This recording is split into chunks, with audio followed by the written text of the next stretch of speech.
Hey guys, welcome back to No Man's Sky. I am TheSurvivalBob, and this is a brand new Let's Play gameplay series in the No Man's Sky Outlaws update. There's a lot that has changed with this. This series is going to be, I'm going to teach you what I know along the way, but I'm not going to progress on the normal storyline route. I think I want to get into the Outlaw stuff just as quick as I can. So I'm going to do what I have to do in the storyline.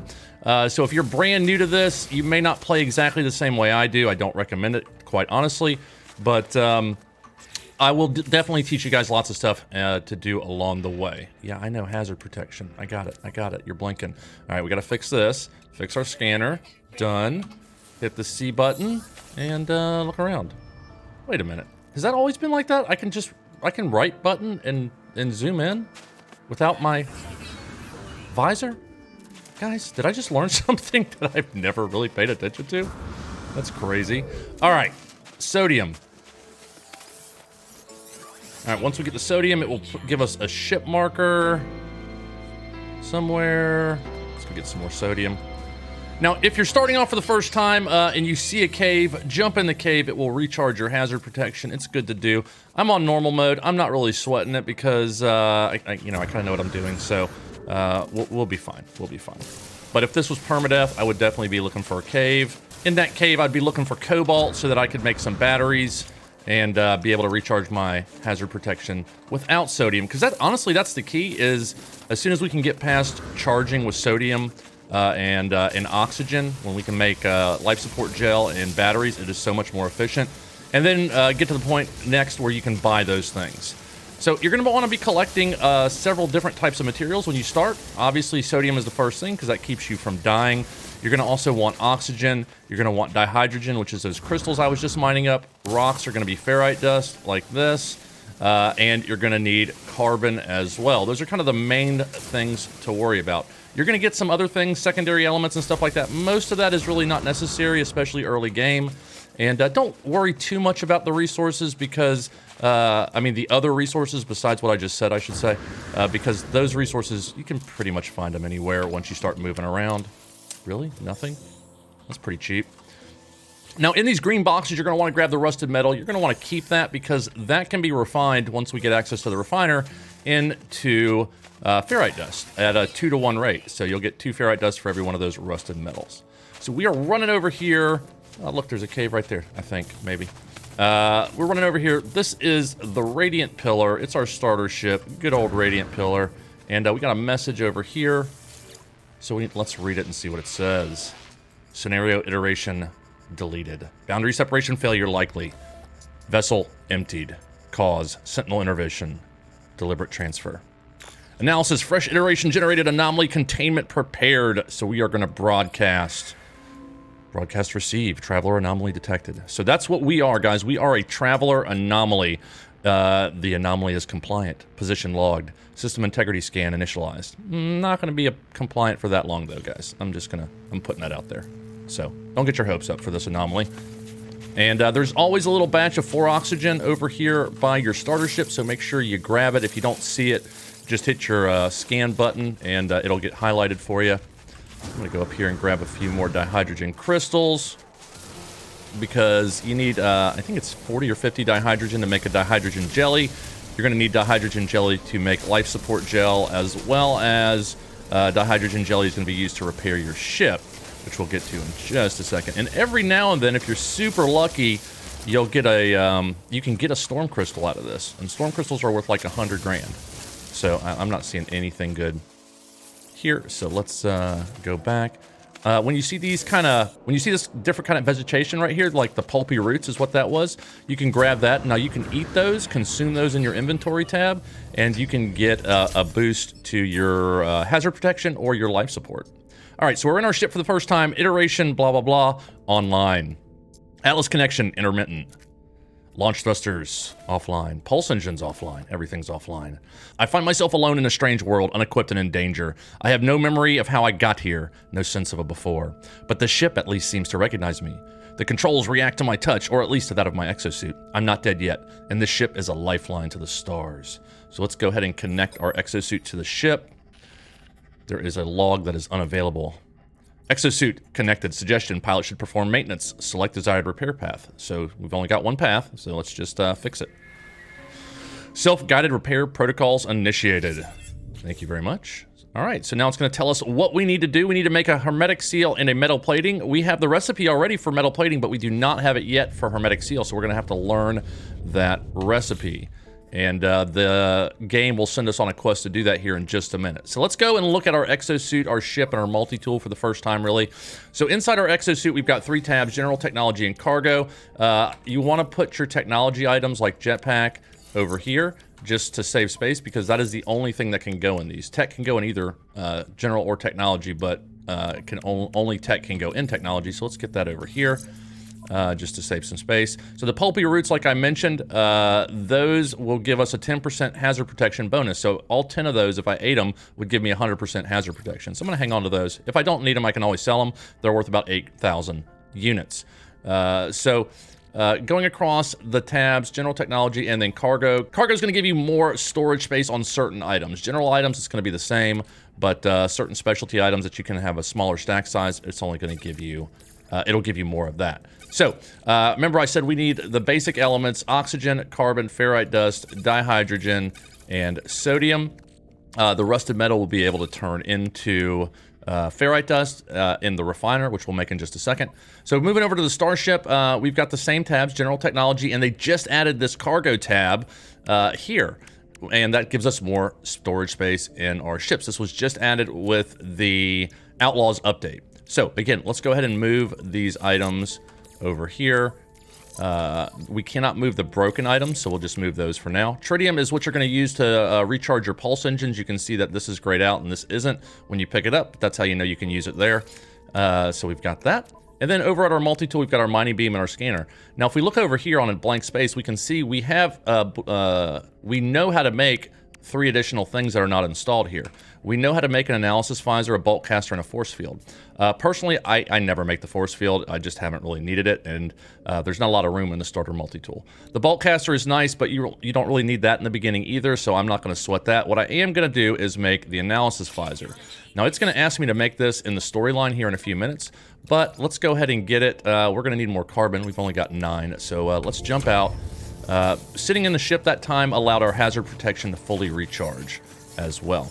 So I'm looking for carbon. Carbon is going to be plant life, such as these trees up here. Let's go grab that.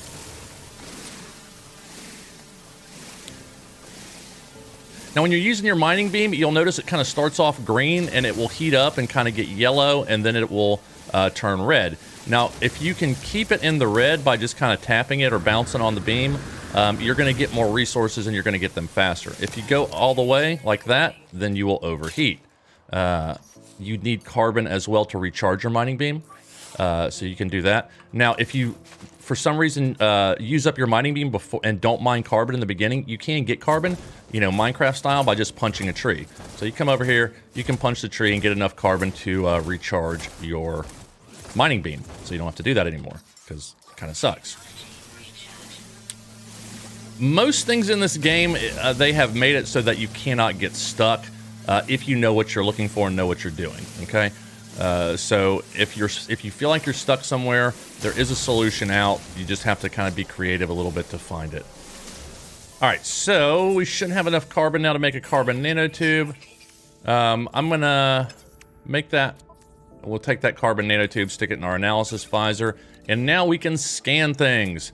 So when you scan an item, it will give you a primary element and a secondary element if it has some. It will also tell you about it and give you a few units. So I got 500 units for that. If I scan this animal here, it's going to tell me about the animal, and it will tell me that it produces wild milk, which is pretty cool. And I got 1,600 for scanning that one. Scanning this rock is going to give me a primary and a secondary. You do not get the secondary element unless you scan it. So this gives me ferrite dust and dioxide. That's usually what you're going to see on these cold planets. The dioxide is nice because that is going to help me recharge my hazard protection without having to use sodium. So let's grab a little bit of that as well. Now, a lot of planets, the secondary element is not going to be anything super useful, and you may just want to dump it or sell it if it's taking up too much of your inventory space. Never seen a box like that before. Okay. All right, so yeah, I just got a life support gel there. So that's cool, because that is going to allow me to recharge my life support without using oxygen. Oxygen's kind of precious in the beginning because you need it to build a refiner. We're going to go ahead and do that now. So I'm going to make a metal plating with ferrite dust. And then I'm going to go into my build menu. On keyboard, it's Z. I think it's down on D-pad, maybe, on controller. But we're going to need 30 oxygen and 1 metal plating to make that. Let's go ahead and make it. Now, we can keep this. It's a portable refiner, so we can pick it up when we're done, and we don't have to rebuild it every time. This is fueled with carbon. I'm going to hit C and cut that stack in half just because I want to hang on to some of my carbon. Now, I will get that back, but I just like to have some on me. So we're going to throw this rusted metal in here, and this was going to refine into ferrite dust. It's going to take about almost 2 minutes, so we'll let that go in the background while we do the things. And let's hop in our ship and start fixing what we can fix. So, first thing is a metal plating. Stick that in there. All right, and now we need a hermetic seal. And it's going to tell us you don't know how to make a hermetic seal, but guess what? We can request assistance, and it will give us a map on how to find a hermetic seal. Whoa. Oh man, that is awesome. This is new with the update. You'll see frigates coming across planet now. That is so cool. Just adds to the atmosphere in general. All right, so let's go over here to this marker. This is where we're going to grab our map and go find our hermetic seal. Let's grab the chart. Or the first time I played this, I'm like waving at the ships like, help me, save me. They did not. They just ignored me.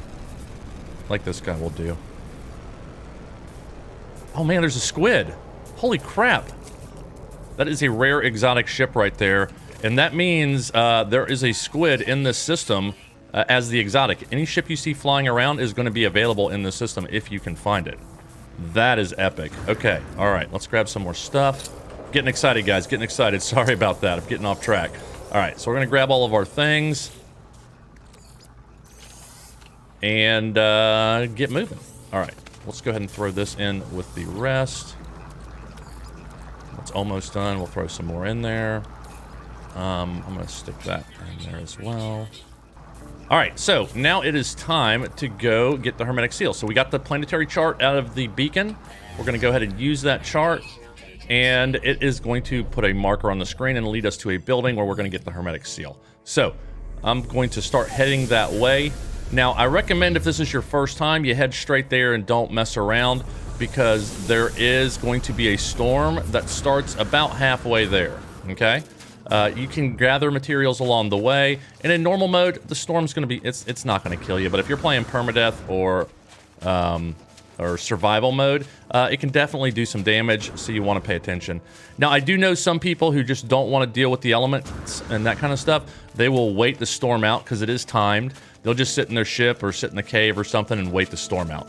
I don't like to do that because I just want to get into the game and play it, and I like a little bit of a challenge. So, in normal mode, again, it's not that big of a deal, as long as we keep moving. Alright. So there it is. We just got the warning the storm is coming. Oh, crap, I fell. Alright, there you go. Alright. Now, one of the most important things that I always get asked is, how do you do that punch jump thing where you're just shooting across the screen? Well, so you're going to want to be running, and then you're going to melee and boost at the same time. Now, don't do it off a cliff like that, unless you're in normal mode, because if you're in survival or permadeath, that will kill you. But in normal mode, you're fine. Unfortunately, in the beginning, you don't have much boost, and your stamina is pretty low, so you can't do it very often. So I kind of alternate between running, and then when the bar is just about at the bottom there on the right, then I'm going to do a punch at the end, and kind of boost over, just to try to be as efficient as I can. All right, so we're in the marker. We're going to go in here. See how cold we are? We're going to warm up a little bit. Grab this hollow archive, which will give us the hermetic seal. All right, and it's going to give us a little bit of storyline here. I'm going to read some of the storyline, but I'm not going to necessarily read all of it as we go. So this is a hermetic seal that is left in here by somebody for us. And this guy could not find his ship because his visor was damaged. As part of the storyline now, it's going to tell you to fix your visor, which we already did, because this ain't our first rodeo. All right, so we got that. There it is, hermetic seal, and we've got the blueprint now. So now we can go in here and hit craft products, and we can make a hermetic seal with 30 condensed carbon. So that's nice. You will pick up more blueprints along the way, some of them through the storyline, most of them through the storyline if you progress it far enough. But you can also purchase those blueprints if you don't feel like waiting on the storyline in the space anomaly, which we'll be getting to here shortly. All right, so this goop and stuff in here, if you want to keep this, you can refine it into nanites. We just got 30 nanites there. Let's go ahead and talk about nanites and some of the other currencies in game, because I kind of skipped over that in the beginning. But there are 3 types of currency in No Man's Sky. There are units, nanites, and quicksilver. Units are the money that you use to purchase normal things. Nanites are used to purchase technology and to use to upgrade your ship or your multi-tool from a class C to a B to an A or an S. So you definitely going to want to have lots of nanites, and I'll show you some ways to make nanites and units along the way so you won't have to worry about it. But there are so many ways to do that. And then the third one is Quicksilver. Quicksilver is gotten a little bit through the storyline, but mostly through doing missions in the anomaly at the Nexus. And that is used to buy items at the Quicksilver shop. Or actually they call it synthesize items in the Quicksilver shop. And those things are usually decorative things, whether it be for your base or a different backpack or jet streams or a player head, because you can definitely change the model of what you look like. So grab all these little disc things, because some of these are going to be nanites. I got 11 more nanites right there. Some of them are going to give you navigational data, which is going to be useful as well, which we'll touch on a little bit later. This is going to teach you a word here, and universal language database. It gives you a lot more the first time. After this, you just touch it and it gives you the word. So let's go ahead and learn the word. And we learned Viking. Now that tells me we are in a Viking system, which is pretty cool. I ding on the Viking systems because Viking systems are going to have more freighters. So now that we're done with that, we see the ship marker appearing on the screen. That will not appear unless you have your analysis visor created, which remember we made in our multi-tool right here. So you should never lose your ship, because if you have your analysis visor on, then you can see the marker. So on our way back, we're going to grab a few more resources. Perfect. All right, so this thing right here, hazardous flora, these are the best ones to find. Now they suck. They're going to try to poison you, but it's not going to kill you, especially on the first shot. But once they explode, you can come up here and grab these little red pods. Excuse me, sir, while I grab your pods. Thank you very much. And those are going to give you oxygen. So I got 74 oxygen for that. And then I'm going to shoot the guy and mine him up and get a little bit more oxygen. And I got 15 more. So about 90 oxygen for one of those things. Pretty sweet. All right, and this is a word stone or something, I think. Maybe that's what it's called. Anyway, this is going to be another way to learn the language of the species of the system that you're in. So there are 3 different species, Viking, Gek, and Korvax. And we are in a Viking system, so we're going to be learning Viking words. This is helpful because when you talk to them, it's going to be mostly in their language, and it's going to allow you to know more about what they're saying to help kind of guide you through whatever it is they want you to accomplish. So we're going to accept the knowledge, and we learned the word interloper. Excellent. Bob the interloper. Here we go. All right. Let's grab that. This red crystal is condensed carbon. Which, as you may guess, is a condensed form of carbon, and it is a much more efficient use of it because it only takes 30 condensed carbon as opposed to 100 regular carbon to charge something fully that uses carbon. And you can condense 100 carbon can be condensed in a refiner to 50 condensed carbon. So you can see the math kind of works out in your favor there if you want to do that. All right, we got a couple more. Oh man, we got 3 of these. I'm going to get the crap out of this oxygen, and I'm going to get poisoned, but it'll be fine. And I'm just holding down the E button as I'm running along and just pointing at it with my cursor so that I can just keep moving. And I think that's all of them. 200 oxygen, awesome. All right, so let's go ahead and shoot these guys up and get the rest of it. All right, now I'm going to go ahead and recharge my life support, and I could use oxygen, but I'm going to go ahead and use this dioxide just because I only have 16 to free up that inventory slot. It didn't quite get me all the way full, but it got me pretty close. Inventory management is a thing in the beginning. You can definitely increase your inventory size, but it's kind of slow going in the beginning.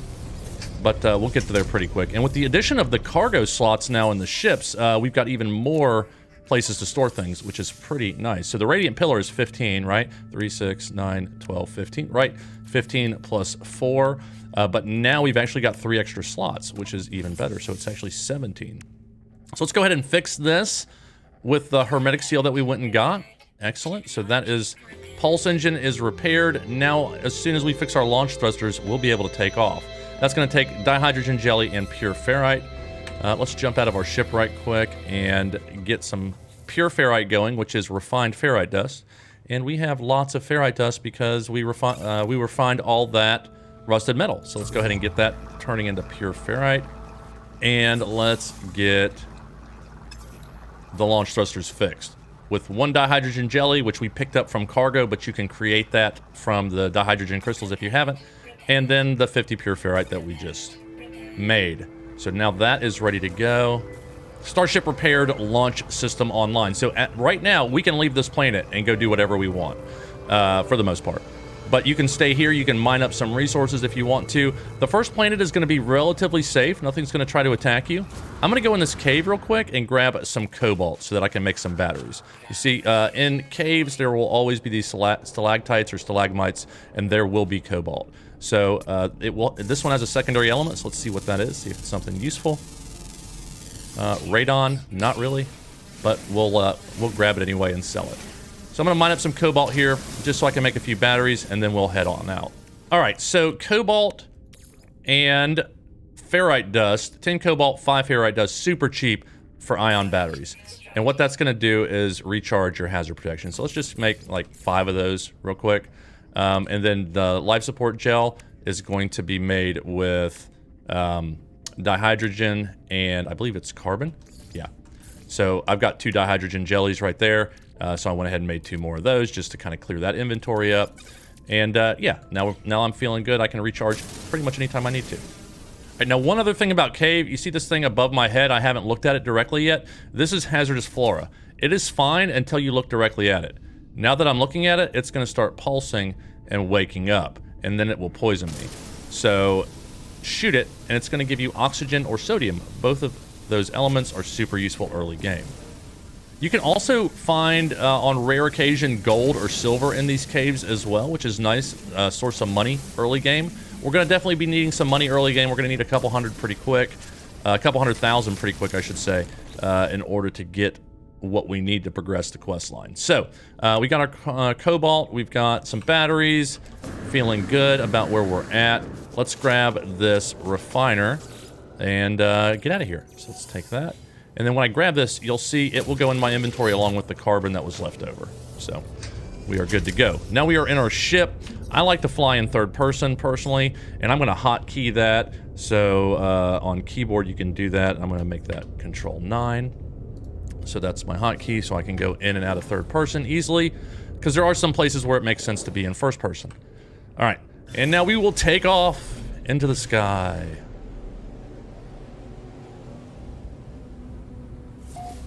All right, and I am the first person to discover this system, which is pretty cool. All right, now when you take off, you're going to come across asteroid belts almost immediately.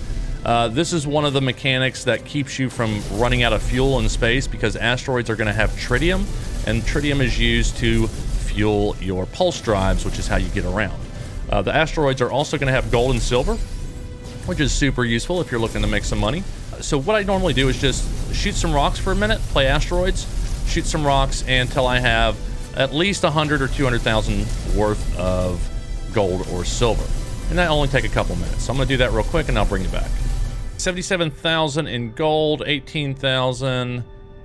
We've got some tritium hypercrystals. That should be fine. That should be fine. All right, now we need to test our systems, which is flying faster, and then pulsing. So let's do the pulsing. Bam. All right, everything's working. Now we will wait for a phone call, maybe. And let's take a look around.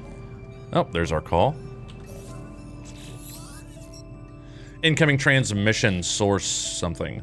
Please identify yourself. I'm Kzd. Well, I'm Bob. Nice to meet you. You are not Kzd alone. No, I told you I'm Bob.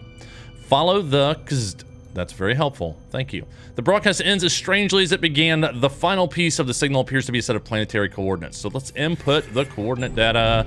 and it's going to give us a little red marker on our screen to tell us where it wants us to go next, and there it is. Sometimes when you have these rings, it's hard to kind of see the planets right there.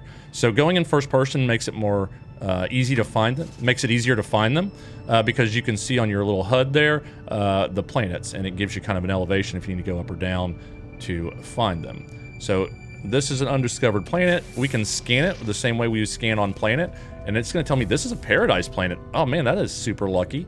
So it's not telling us to go here, but once we get our base computer over here on this planet, then we can grab it and go to that paradise planet if we want to, which this is also a paradise planet. Oh my god, I'm going to get so much hate in the comments now. Bob, you're so lucky. You always have all the best stuff. Skeletal planet. Okay, that's not super great.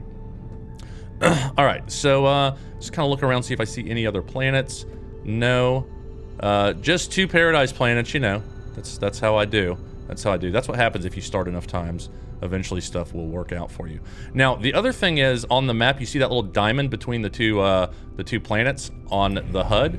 That diamond is the space station, which is not marked on your regular HUD right now, where the red marker is at the top of the screen, until you get your base computer quest going. So they don't really want you to go to the space station yet. But you can skip ahead if you want to by using the map in your ship to get there. All right, let's go back into third person. Now, as you're coming in on your signal source, this is something they added a year or two back in the game where it used to take you directly to where you're supposed to go. Now, they want you to land and kind of run around and use your scanner on foot. Bob's not into running around any more than he has to. So, I'm going to hit the scan button, and sometimes it will highlight another structure near that, and generally that's going to be what you're looking for. Not all the time. If not, you can still use your scanner to find it. So let's see if we are in the right spot. We are, because the beacon has moved here. And yeah, and there's a sentinel right there, dude. Go away, man. Ain't nobody talking to you. Go. Alright, so I didn't pay attention to whether they were aggressive on this planet or not. They shouldn't be. Let's see. The sentinels are observant. If you look through your visor, it'll tell you. There's usually a warning, warning aggressive sentinel planet or something like that when you jump out of your ship on a planet where the sentinels are just gonna jump you and attack you at every opportunity they get. So, the sparking wire to the machine generate a signal tapping out its broadcast into the void. Whoever left this message is long gone. Let's decipher that signal. And we got it. Entry. No fuel. Failed to reach the station. Hazard protection low. No choice but to underground. They deployed a base computer. Okay, as long as the log entry, the signal contains plans for a base computer and a terrain manipulator. With any luck, the base computer will hold more information about whoever is leaving these messages. So we're going to extract the plans, and now we can build a base computer, and we're going to learn some parts to actually build our first starter base. So we also need the terrain manipulator. This is key. Once you get the terrain manipulator, it's going to open up a whole lot of stuff for you. This is built inside your multi-tool. You come over here and create the terrain manipulator. You're going to need dihydrogen jelly and 2 carbon nanotubes to install it. So we need 1 jelly, 2 nanotubes, and we'll come back over here and install that. So now we need to get some copper in order to make the base computer. The base computer actually uses chromatic metal, but copper is refined into chromatic metal, and that's what the quest is trying to teach you. So, looking through your visor, you should see some white diamond shapes somewhere, anywhere, maybe not. All right, there is a copper deposit, which I totally missed, right next to my ship. All right, so I found the copper deposit. I marked it. Apparently, it was right above me, and I just didn't notice it. So, thank you for that. Oh, is that an orange water? It is orange. It's interesting how the colors can change on the planets as the sun moves through the sky. All right, let's grab this sweet root. This is actually a pretty cool little area. Got a beach. Got some caves. This area was kind of carved out of the terrain and flattened because of this structure. Now, you're going to want to grab these. These are save beacons. They're going to give you a navigational chart, and they're going to give you a hard save. There are 2 types of saves. There is the manual save, which is what this is considered, and then there is the automatic save, which happens anytime you jump in and out of your ship. You'll see restore points saved. So you can reload your game to either of those 2 points. So you can use that to your advantage if something happens, you get a glitch or mess up, or you want to kind of back up a little bit, you can. All right, so here is the copper. We're going to use the terrain manipulator. Now, the terrain manipulator has a ball, and it can be big or small. Usually people like big balls. Small ball is what you're looking for here, though. Small ball is going to give you the most resources. So we're going to small ball this guy out, and once we waller this hole out and get all the copper we can, we'll make it into chromatic metal. I'll bring you back when we're ready for that. And you can recharge your terrain manipulator with ferrite dust, or if you scroll all the way over, silica powder, which is what you gather by just, you know, shooting the ground. So you can kind of recharge the terrain manipulator for free. You should never run out of charge for that. All right. Looks like I've just left a nice golden rim here, so we'll leave it at that. I think I've got 412 copper. That should be fine. So let's go ahead. Should we slap a base? I feel like we should slap a base computer, or a base down here. So now, again, like I said, you don't have to. Hey, buddy, what's up? You're not mad, are you? This guy's big. 3,000. And he produces tall eggs. Excellent to know. All right. Now, let's go look for a better place. Let's go look for a better place to build. Now, one thing I did forget. Okay, here we go. This is what I'm looking for. Buried technology. Whenever you find one of these damaged machinery, you will find buried technology underground. You just have to look for it. It'll be this little chevron. It'll be white if you look through your visor. Sometimes, if you're close enough, it'll just show up as blue. And that is going to give you salvage data. That's what you're going to use to buy blueprints or create blueprints or whatever. All right, so we got that. Let's take off and see if we can find a better place to build. Now, I'm going to look for some place maybe with a trade terminal, because trade terminals are super useful early on, because it allows you to sell things. Now, this planet, at least the place I am on this planet, has a lot of water. So I may need to go find a better spot on planet. All right, so let's get out of here and maybe fly to a different part of the planet. Or maybe check out that other... Let's check out that other paradise planet, right? Why not? All right, now when I'm coming up to a planet for the first time, I want to be in the sunlight, just so I can see better. So I can tell this is the dark side right now. So let's go over here and try to grab some sun. Plus, it looks better on video. Now, in No Man's Sky, the planets do not rotate around the sun. Okay, unfortunately, the way it is set up, actually the sun, the physics of it, the suns rotate around the planet. Now, I know that may break the immersion for you a little bit, but if you fly towards the sun, you will never get there. So don't do it. I've done it. Save yourself the time. All right, let's see what we got here. Oh, there's a cool rainbow. Okay, now the colors are weird on this planet. You can tell because my ship is green now instead of red. So some planets you come to, the colors are going to be off. All right, there was some starbulb. All right.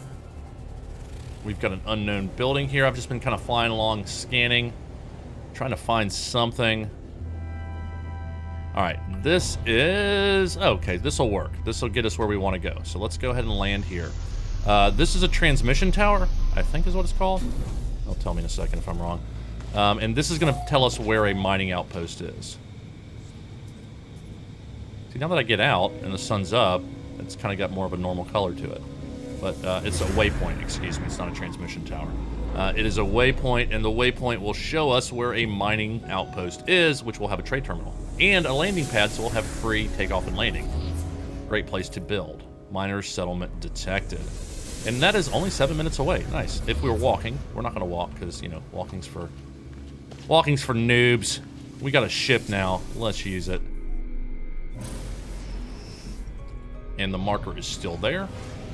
So let's go this way. I'm going to hit the scanner and just see if there's anything between here and there. Doesn't look like it. Look at this. This is going to be cool. We can build right on the edge of this thing. Oops. And yeah, I like this. So this is usually green. That circle that indicates that you've got a lock on the landing pad, because the colors are weird on this planet. It was blue. So once I land, though, the colors kind of normalized. I don't know what's up with that. I do not know. But I kind of dig it. I'm not going to lie. I like the green and purple, too. Right here on the edge. I think we can build a pretty sick base here. Yeah. All right, so let's run in the mining outpost real quick and see what kind of goodies they have. A lot of times there's some boxes here to grab. I'm not seeing any of the grabbable boxes, but there is an Atlas, one of these tubes that the Atlas Pass is required for. The Atlas Pass is something you can get. It's a recipe you can learn, and you can learn that in the Anomaly or in a couple other places as well. I generally don't worry with it because by the time I have the Atlas Pass, the stuff in here, which is a little bit better than the stuff you're going to get in the normal drops, you don't really need it anymore. So just don't sweat that. Now, when you come in the Miner's Outpost, grab the nanites and look around. You should see they're not all gonna be exactly the same. There's a couple different designs, but this is one of the standard designs. You'll see a multi-tool that for sale. Check that tool, and this will tell you what the tool is on this planet, which is this one right here. This is a C-class cabinet, which means kind of sucks, but this has a lot more space than mine. Unfortunately, it costs 755,000 units, and I don't have that many. I think you can have 6 multi-tools now. Is that right, guys? They increased it from 3 to 6, or is it 9? Hell, I don't know. There's a lot. I think it's 6. I'm almost positive it's 6 multi-tools that we can have now. So you cannot sell a multi-tool, but you can trade a multi-tool. So if you have a multi-tool and you want to just get rid of it, you can't. You have to remember to trade it with something else. Now, over here at the trade terminal, we've got all kinds of goodies. So life support gel, ion batteries are all going to sell this. So we're going to want to buy as many of those as we can. I'm used to just buying everything because I'm used to being rich, but we're not quite there yet. We will be there soon, though. So nothing super special here for sale, but we can go to a sell, and I can switch over here to my ship inventory, and we can get rid of some of this stuff that we had gathered. Now, we've got a crappy demand rate on this, so we're not getting near as much money. This is negative 19% here. So I'm going to hold off on selling that until we get to the station, because we should get a better rate up there. I will sell the sweet root and frozen tubers because these are positive, just to get a few bucks here, and might as well sell that hypercluster because that's positive too. But we're not going to mess with that. We can always sell it here later if we find out the station's worse. This guy over here is looking at me, sitting there all. He's like, no, I'm not. All right, did I grab that? I cannot grab that. Why can I not grab that? Did I already do that? And I forgot? Alright. Something just attacked. Did you hear that? Oh man, this looks so cool. Pirates will attack these things from now on. Now, I'm wondering if once I put my base computer down, if that'll stop, because they've made it, I think they made it in the last patch that pirates will not attack bases. Alright, now this guy over here is going to sell different items as well. Technology, merchant. And he's going to have components, just some of the little more complicated components here that are craftable, if you know how to make them, are going to be for sale here, along with drop pod coordinates. Drop pods is going to give you expanded exosuit storage and salvage data, which I would not buy that because you can just dig it up for free. All right, now he's also going to sell upgrades for nanites. We'll take a look at that real quick. So you can purchase blueprints, and these are blueprints that you can buy with nanites. So we can get an advanced mining beam, a teleport receiver, which allows you to grab stuff out of your ship easier, extra shields, a little bit more charge on your scanner. Nothing super great, but you know, these are useful things that we'll get eventually in the game. I'm not going to sweat any of these right now. I've only got 154 nanites, so I could get, you know, one of these things if I wanted them, but I'm going to save up for the good stuff. All right, let's talk to this guy. There's a chance he will give us a free multi-tool if we do what he wants correctly. The warrior's nostrils flare as I approach. They inhale deeply, tasting the humid air that has followed me in to its once sterile facility. They bark out what could be a warning. I hurriedly mime that I am peaceful and know little of their kind or language. He says something interloper, so in red, that's the word we've learned. So all I know is he's called me an interloper. They take a second to think, then grab my multi-tool while barking again into my visor, streaking it with saliva. They point at the mining beam charge indicator, then at my backpack. I do my best to keep calm. So the mining beam is charged with carbon, so I'm going to give him carbon. The warrior grunts in satisfaction, impressed by both my gift and my understanding. They teach me several new words of their language. So I learned gra, the. Is that it? Alright, that was less than useful. Alright, let's go out this side. Over here. And we'll explore the rest of this, and then we'll throw down our base computer. Grab this save point and the navigational data that goes along with it. Now, the reason you want the navigational data is because it can be used, you can trade it for star charts in the space station, which we'll be going to here shortly. Another word is more navigational data. Journey milestone accomplished. What did I accomplish? Oh, I learned 5 words. Beginner Bob. Learning the words. This is just a restore shields thing. I don't think I've ever really used that. Alright, over here. Now, we will just get nanites out of this instead of the hermetic seal, which we got the first time. Can I grab that, please? No? That's weird. I don't know what's up with that. It's not letting me grab all of these things. Let's grab this damaged machinery. We'll take the goop. And you just have to wait. Sometimes it feels like it's not happening. But we got nanites out of that. If you don't think you got it, you can always interact with it again, and if it will let you, then it will give you the thing. Now, you can get all upgrade modules from those as well. I haven't gotten one yet. Jason is the king of getting S-Class upgrade modules out of that, but I am not that lucky. So we'll grab the salvage data. Now, I like to restore the holes if it's where I'm living. So I'm going to just fill that hole back in, because I don't want to fall in the hole. Alright, we good? Alright, so let's take a look around, and I'm going to do that by going into photo mode.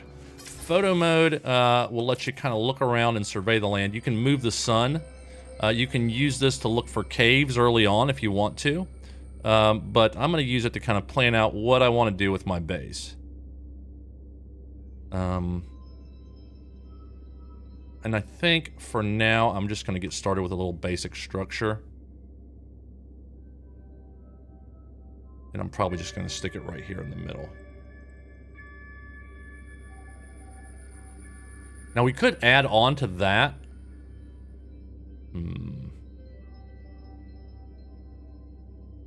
But I'm not going to have enough parts to make that look good. So, let's just build a basic box. So to do that, let's go ahead and throw down our personal refiner and turn that copper into chromatic metal. All right, now while that's happening, I'm going to go grab some carbon.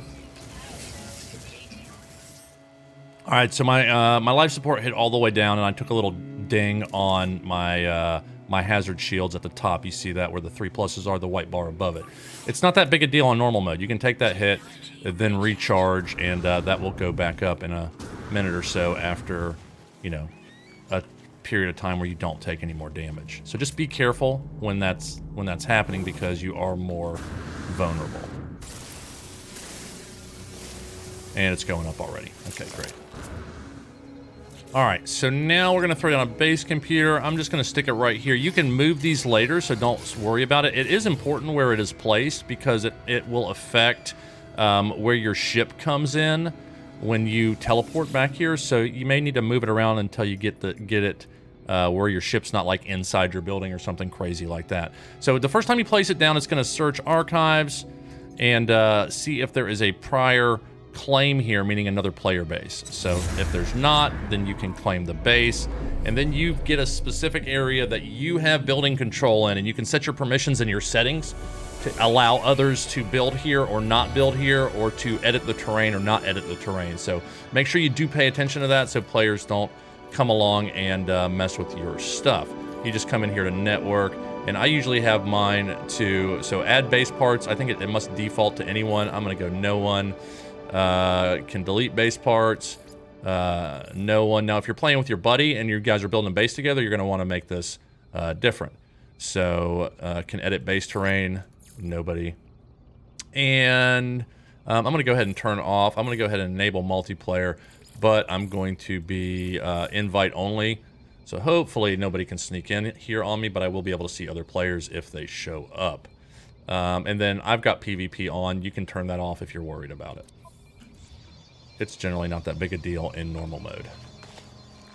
All right, so we've got our base computer. Now it wants us to talk to it, and it's going to give us some plans from the previous user. We got a used base computer, guys. That's right, a used one. Even though we just built it, I don't understand, but that's what's going on.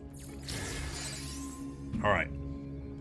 So we've got some basic materials.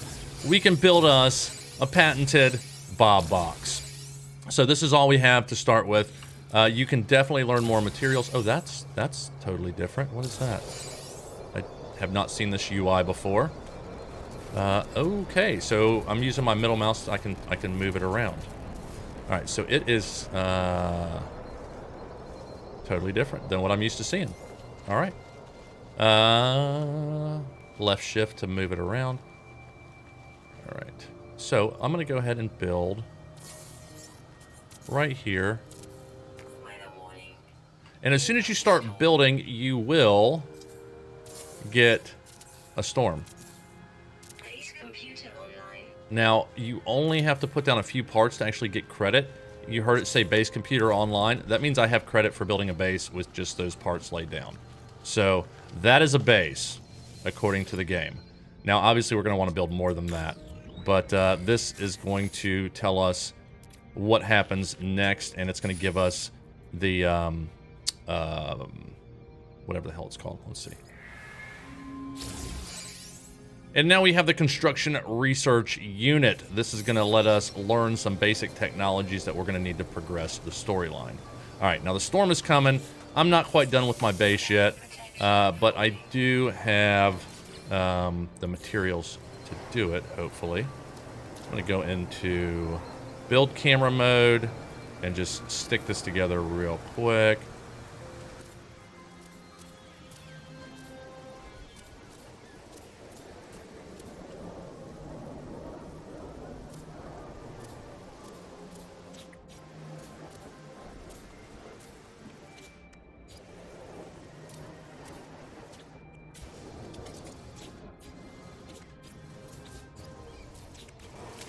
All right, we have made our Bob box, and now we are safe from the storm.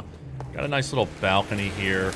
We do take storm damage out here, but in here we are okay. So now we need to build the construction research terminal, which is magnetized ferrite and carbon. All right, so we needed magnetized ferrite, which you get from refining ferrite dust into pure ferrite, and then pure ferrite into magnetized ferrite, and then carbon nanotubes, and now we can build our construction research module. And let's stick that right there. This is going to allow us to learn some buildable technology with the buried tech that we learned. So let's go ahead and research buildable technology. And we're going to learn the base teleport module, as well as the biofuel reactor, the wiring loom, and we will have one left. So you only need 3 salvage data to get these 2 items, which is what you need to progress the quest line. We've got 1 left over, which you can keep and save up towards solar power if you want. You can use it for a save beacon, a signal booster. Early game, a lot of times I'll grab a signal booster and just kind of see where it'll take me. Maybe you can find a crashed ship sometimes, you can find other cool buildings, but it's worth taking a look at. Now, the thing with the signal booster, if you do use that, is you have to go clear it, meaning wherever it shows you, you have to go to that thing to make the marker disappear so that you can use it again. All right, so now we need to build the teleporter, which is going to require 2 carbon nanotubes. And 4 metal platings, right? And then some sodium. Got it. Okay. Check. Should we put this? Let's put it right here. Bam. All right, and then we are going to need the biofuel reactor, which is oxygen and a metal plating. So let's go ahead and stick this right here. And then we need to wire it. And you basically just snap one wire like that. I did not snap it in the right spot, did I? Or did I? I don't know. Let's find out. So let's go ahead and fuel this. Now, it's very important whenever you grab a fuel source to put in the biofuel reactor, it's going to grab the whole stack. And I don't want to put 2200 oxygen in there because you can't get it back out. So I'm going to hit C and just split the stack in half a bunch of times and then just stick 4 in there. That will give me credit and it will allow the base teleporter enough time that I could grab it if I wanted to. Okay? Pro tip right there. First time I did it, I lost everything. Kind of sucked. All right, so now it wants us to rename our base. Let's see, what do we got? The Outlaw box. I don't know. We'll come up with something better, maybe. Or build a better base somewhere else. All right, so we got that. Now we can upload the base. If you upload your base, if it's big enough to upload, you can upload it to the servers, and that means other people who come here will be able to see it. Sometimes. It doesn't always work, but that's the only way they could, if it does happen to work. All right, so we did that. We learned the biofuel reactor. We interacted with it. We're going through a lot of the quest line. We did it before it told us to. Let's see. Did it not give us credit for powering the base yet? No. All right, so let's go ahead and do it again. I'm only going to stick 1 in this time. Now, how about now? We good? No. Why are you being like this? Oh, wait, there it is. All right, it did. It just took it a minute to catch up. So, we have done it. I'm digging this purple sky. All right, now that we've fueled that, we'll go back to our base computer, and it will tell us we can go to the station now. 16, it's telling us about 16, and giving us a warning, and it suggests we head to the space station to ask about 16. So, we will start our next episode in the space station asking about 16. Let me give you a warning if you go ahead of me on this and you're playing through as well. Don't ask any of the technology merchants about 16. Just ask the random guys walking around. We'll hit that first thing in tomorrow's episode. But guys, thank you so much for watching. And remember, if you're going to be a Bob, have fun with it. Let me know what you're finding in the comments down below. How are you liking this new update? Make sure you hit thumbs up on this video if you made it all the way to the end. And give me some comments and feedback. Let me know what you think. This is Survival Bob, and we are going to be outlaws. See you later, guys.